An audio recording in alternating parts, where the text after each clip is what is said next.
Hai semuanya, balik lagi di channel Kopitalis bersama aku di segmen Ngopi Horor. Sebagai informasi, segmen Ngopi Horor ini akan tayang 2 kali seminggu, yaitu hari Selasa dan hari Kamis. Untuk hari-hari lainnya mungkin nanti akan ada segmen yang berbeda. Untuk cerita kali ini masih pengalaman pribadi aku ketika aku sekolah di asrama. Jadi ketika jenjang pendidikan SMA, aku disekolahkan oleh orang tua aku itu di sekolah Islam yang ada asramanya. Jadi aku wajib tinggal di asrama selama 3 tahun. Karena sekolah kita adalah sekolah Islam, jadi peraturannya di sana adalah kita harus sholat 5 waktu di masjid secara berjamaah. Untuk para cewek-cewek pasti kan ada waktu-waktu tertentu kita tidak bisa sholat. Jadi biasanya kita itu nunggunya di asrama.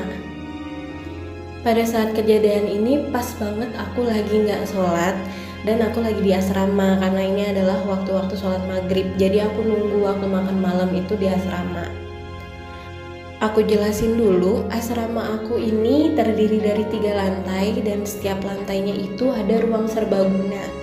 Ruang serbaguna ini digunakan untuk kita kalau misalnya kita ada kerja kelompok atau kita mau latihan untuk performance di acara sekolah atau kita mau kajian, itu biasanya ada di ruang serbaguna itu. Karena kalau misalnya kita diskusi atau rapat di kamar takutnya mengganggu anggota-anggota lain yang beda kelompok gitu.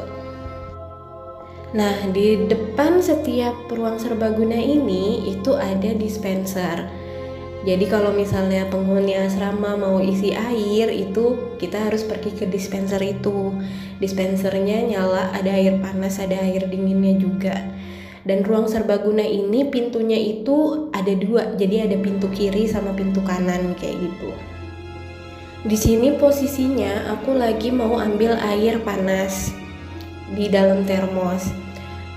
Waktu itu aku kamarnya ada di lantai 2, tapi dispenser di lantai 2 itu air panasnya lagi nggak berfungsi, lagi mati. Jadi aku turun ke lantai 1 untuk ngisi termos aku gitu. Pas aku turun, aku ngisi air, berarti kan mata aku bisa menatap pintu dari ruangan serbaguna ini. Nah, ruangan serbaguna ini kondisinya pintu yang sebelah kiri itu tertutup dan yang sebelah kanan itu terbuka. Dan aku bisa lihat kalau ruangan serbaguna ini lampunya lagi padam, jadi gelap banget di dalamnya gitu. Gak berapa lama pas aku ngisi termos, tiba-tiba aku ngeliat temen aku mukanya ngintip dari ruangan serbaguna itu. Jadi yang kelihatan itu hanya separuh mukanya dan yang separuhnya lagi itu tertutup pintu yang sebelah kiri. Tapi aku bisa tahu itu temen aku karena kelihatan banget lah mukanya dan dia pakai kacamata juga. Terus aku bingung dong, dia ngapain gelap-gelapan di kamar itu? Apa mungkin dia bolos kali ya sholat jamaah? Karena kalau di tempat aku dulu, misalnya kita bolos sholat berjamaah, itu pasti ada poin dan itu nanti dicatat. Pas lagi sebulan sekali itu akan ada perhitungan poin dan nanti poinnya kalau misalnya mencapai sekian itu nanti ada punishmentnya gitu. Setelah air panas aku penuh di termos, akhirnya aku tutupkan termos aku, terus aku mau iseng, aku pingin kagetin temen aku ini, aku pingin bilang ngapain lo di sini, lo bolos ya, pingin aku gituin. Jadi aku masuk ke ruang serbaguna itu dan langsung nyalain lampu. Kondisi ruang serbaguna dalamnya itu dia lumayan luas ya, kayak 3 kali 4 meter, tapi emang nggak ada perabotannya itu cuma ada meja kecil sama TV kecil, dan TV ini pun juga cuma boleh nyala kalau misalnya weekend kayak gitu. Pas aku nyalain lampu, aku kaget ternyata di dalam ruangan itu kosong, nggak ada orang sama sekali. Dan temen aku nggak mungkin ngumpet di mana-mana karena emang gak ada tempat ngumpetnya. Yang seperti aku jelasin, itu ruangannya kosong, cuma ada meja kecil sama TV kecil. Tapi aku masih curiga, oh mungkin dia ngumpet di belakang pintu yang kebuka.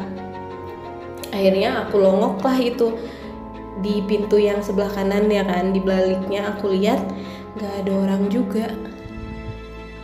Dan kondisinya di sini nggak mungkin aku nggak ngelihat dia pergi karena posisi aku ngisi air itu pas banget di depan pintu. Jadi kalau misalnya dia keluar, aku pasti ngeliat dong dia keluar, pasti dia ngelewatin aku gitu.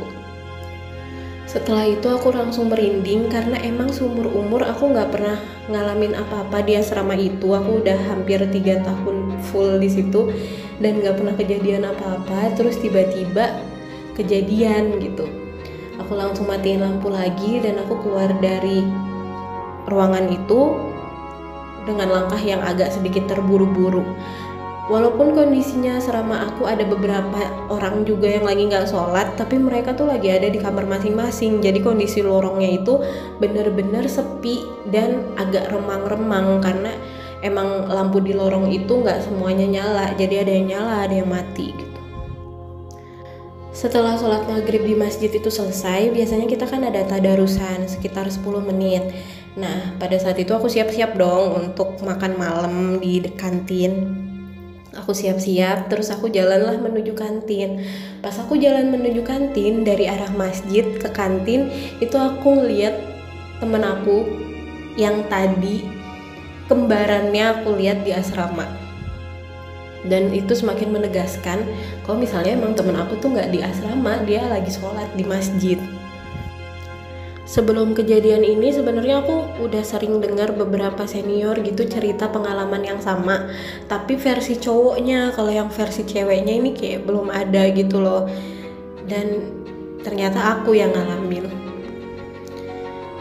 Nah, itu jadi pengalaman pertama dan terakhir aku melihat sesuatu di asrama, karena emang sebelumnya aku nggak ada pengalaman apa-apa. Dan setelahnya pun aku juga gak pernah ngalamin apa-apa gitu. Nah, buat kalian nih yang punya pengalaman seru dan horor di pesantren atau di asrama, bisa banget kirim cerita kalian ke email yang ada di description box ya. Sekian cerita dari aku dan sampai jumpa di segmen Ngopi Horor berikutnya. Dadah, terima kasih.